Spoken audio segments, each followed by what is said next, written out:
ये chicken donuts की recipe इतनी मज़ेदार है कि आप इसे एक बार बनाएंगे तो बार बार बनाएंगे। और ये मेक टू फ्रीज़ है, आप इसे बनाकर जो है फ्रीज़ भी कर सकते हैं। और इस रमज़ान जो है ना, ये रेसिपीज़ आपके दस्तरखान को जो है बहुत जो है ना लाजवाब और मज़ेदार सा करने वाली हैं।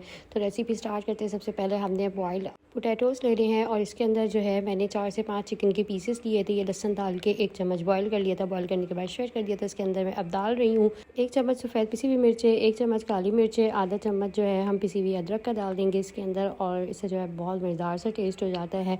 1 चम्मच जो है मैंने इसके अंदर चिकन पाउडर डाला है। ये ऑप्शनल है, अगर आप लोग नहीं डाल रहे तो नहीं डालें। अब नमक इसके अंदर जो है मैंने 1.5 चम्मच डाला था। इसके अंदर जो है 1 छोटी प्याली जो है हरे धनिए की मैंने इसके अंदर डाल दिया। इससे जो है खुशबू भी बहुत अच्छी होगी और इसका फ्लेवर जो है वो बहुत अच्छा होता है। अच्छे से जो है इसे मिक्स करें, यकजान कर लें। आलू जो है और चिकन का जो बैटर ये एक जगह होकर ना बहुत ज़्यादा मज़े का बनने वाला है। अब इसके अंदर जो है मैंने 6 to 8 टेबल स्पून कॉर्नफ्लावर डाल दिया है। कॉर्नफ्लावर जो है इसकी बाइंडिंग में आसानी करेगा और के आपके जो ये डोनट्स हैं ये खुलेंगे नहीं। अब इसके अंदर जो है मैं आहिस्ता आहिस्ता करके थोड़ा थोड़ा करके डाल रही थी और इस तरह से ना डालने के बाद मैंने इसे फिर एक जगह इकट्ठा करा, उसकी डो बना ली। और डो बना के हम जो है इसे साइड पे रख देंगे। घर पर ही जो है क्रम बनाने का प्रोसेस आप लोगों के साथ शेयर कर रही हूँ। आपने ब्रेड स्लाइसेस लेने हैं, मतलब 1 से 2 दिन की भी ब्रेड स्लाइस है ना, इससे बहुत अच्छा जो है आपके ब्रेड क्रम्स बन जाएंगे। और पूरी पूरी ब्रेड मैंने जो है ना इसके अंदर रख दिए थे ब्रेड स्लाइसेस। और ओवन में रखने के बाद जो है हम ओवन को ऑन कर देंगे और ये इतने क्रिस्पी और इतने मज़ेदार जो है ना हो गए थे। बहुत जो है ना इसमें क्रिस्पीनेस आ गई थी।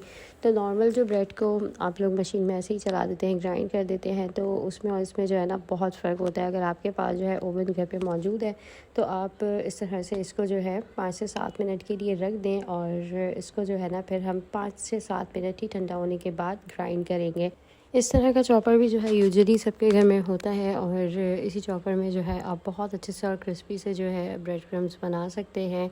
और क्रिस्पीनेस की वजह से जो है ना ये बहुत मज़े के हमारे डोनट्स भी बन कहते हैं। नहीं तो नॉर्मल जो हम ब्रेड बनाएंगे ना और उसको जो है हम इसी तरह जो है ब्रेड क्रम्ब के लिए इस्तेमाल करेंगे तो फिर उसमें क्रिस्पीनेस नहीं होती। तो यहाँ पर जो हमने प्रोसेस अपना स्टार्ट कर दिया है। सबसे पहले जो है हम इसे एग पे डिप करेंगे। डिप करने के बाद जो है हमारे पास मैदा है और मैदे को जो है ना हम इस पे लगाएंगे। फिर हमने अच्छे से जो है इसको झाड़ लेना है। एक्स्ट्रा जितना भी आपका मैदा होना लगा हुआ है इस पे डोनट पे, तो आप इसे झाड़ लें। फिर अच्छे से जो है इसे कोट कर लें। इस बात का ख्याल रखना है कि सब तरफ से जो है ना ये अच्छे से कोट हुआ हुआ हो। अब इसे अगेन जो है मैं अंडे पे लगा रही हूँ, कोट कर रही हूँ। और अंडे पे लगाने के बाद बस फ्राइंग से पहले का जो लास्ट स्टेप है हमने वो करना है। हमने इसको अच्छे से जो है ब्रेड क्रम्ब से पूरा कोट कर लेना है। आप इस बात का ख्याल रखिएगा कि आपका अगर डोनट का शेप के ख़राब हो भी गया ना तो आप फ्राई करते हुए जो है इसे दोबारा से दे दें, नहीं तो भूल में जो है ना ऐसे ही जो है वो आप लोग फ्राई ना कर लें। तो यहाँ पर जब मैं इसकी डिप सॉस तैयार कर रही हूँ, यहाँ पर जो है मैंने मेयोनीज़ लिए 8 टेबल स्पून हम लोग जो है मेयोनीज़ के लेंगे। हाफ़ टी स्पून से भी कम इसके अंदर जो है हम केचप ऐड करेंगे। Half table spoon white paper, half table spoon black pepper, salt इसमें थोड़ा सा डाल के इसे हमने मिक्स करना है। अब इसमें जो है मस्टर्ड पेस्ट भी ऐड हो गया। मस्टर्ड पेस्ट इसके अंदर जो है मैंने हाफ़ टी स्पून बिल्कुल छोटा सा मिनिमम सा यूज़ करा है क्योंकि ये खटास पे भी होता है और उसका टेस्ट थोड़ा सा ना हार्श है। अब यहाँ पर जो है इंग्रेडिएंट्स इसके अंदर जो है जा चुके हैं। बहुत मज़ेदार डिप्सी सॉस है। ये तमाम आपके फ्राइड आइटम्स के साथ, रोल समोसों के साथ, हर किसी के साथ जो है ना ये बहुत मज़े की बन जाती है और बहुत ईजी है। बस इसे अच्छे से मिक्स करेंगे और डोनट जो है हम फ्राई करेंगे। रोज़े का टाइम होने वाला था और डीप बॉइलिंग में जो है जब हम फ्राई करते हैं तो बहुत अच्छा कलर आता है।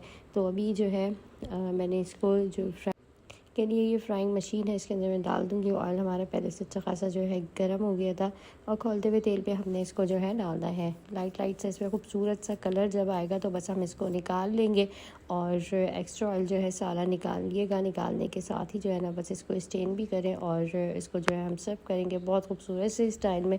और केचप मेयोनीज़ या हरे पुदीने की चटनी के साथ भी सिंपल आप इसको खा सकते हैं। और इस तरह से जो है जिस तरह मैंने इसकी डिप सॉस बनाई है उस तरह से भी जो है आप इसको इन डोनट्स के साथ सर्व भी करेंगे ना तो सबको बहुत पसंद आएगा। यहाँ पर जो है हम ऑयल अच्छे से निकाल के बस अब फ्राई करते हैं और रोज़ा खुलने में थोड़ा ही टाइम था तो फ्रेश रेसिपीज़ आप लोगों के साथ शेयर करी। आप लोग चाहें तो 2 से 4 दिन के लिए इनको फ्रीज़ भी कर सकते हैं। आलू का है तो इस वजह से मैं ज़्यादा नहीं कहूँगी कि लंबा आपने इसे फ्रीज़ करना है। बस 2-4 दिन के लिए जो है बस मिनिमम से ही आपके स्टोर हो जाएंगे। तो यहाँ पर जो है ये इसका फ़ाइनल लुक है। माशाल्लाह बहुत ज़बरदस्त और बहुत मज़ेदार बने थे, सबको अच्छे लगे थे और इसकी क्रिस्पीनेस भी जो है ना बहुत लाजवाब थी।